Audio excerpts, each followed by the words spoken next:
How do attorney's fees work in a divorce case? Hi everyone, Mark Schondorf, Schondorf LLC.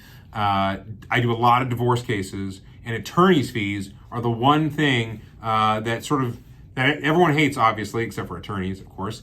And how do they work in a divorce case? Well, there's different ways that attorney's fees work in a divorce case. So we're going to discuss 3 ways that attorney's fees work in a divorce case. So the first way is obviously the question is everybody pays their own attorney's fees, right? Husband and wife get divorced, or husband, wife, and wife.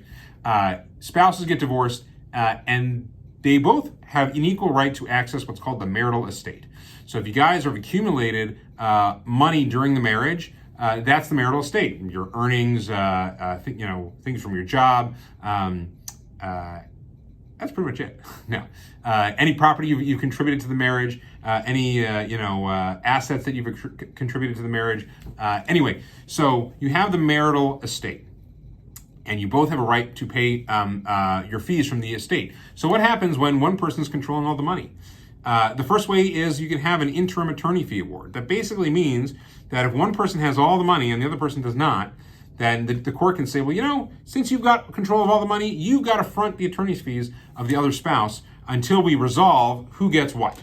And then what's supposed to happen is that at the end of the case, you say, well, this is the estate, and it's worth $200,000, and so you're supposed to get 100, and you're supposed to get 100, and we look at how much you fronted the estate, and you're supposed to get credit for when that comes back. That's the first way that attorney's fees are handled. The second way attorney's fees are handled is what we call contribution.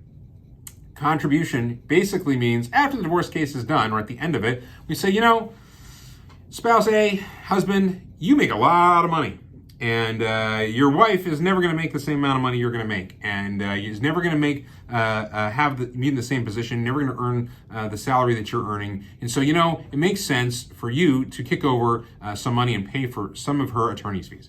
And that can happen a lot in situations. There's a lot of factors that depend on it. Is that spouse paying spouse support? Is there an equal division of the marital estate? Does the other spouse have any other assets, non-marital assets, that they can draw from? So that's far from a guarantee.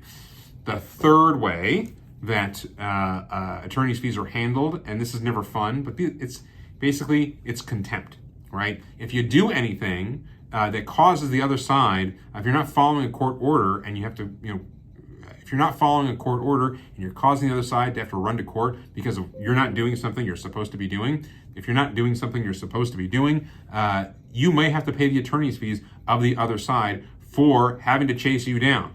So if a court makes an order, tells you to pay child support, tells you to pay spouse support, tells you keep paying the credit card, or keep the lights on at the marital residence, and you better do it, because if you don't, judge is not going to be happy with you. So and you're probably going to have to pay not only whatever support you're supposed to pay, whatever you're supposed to have done, but you're going to have to pay the attorney's fees for your other spouse for doing it. So don't be a bad boy.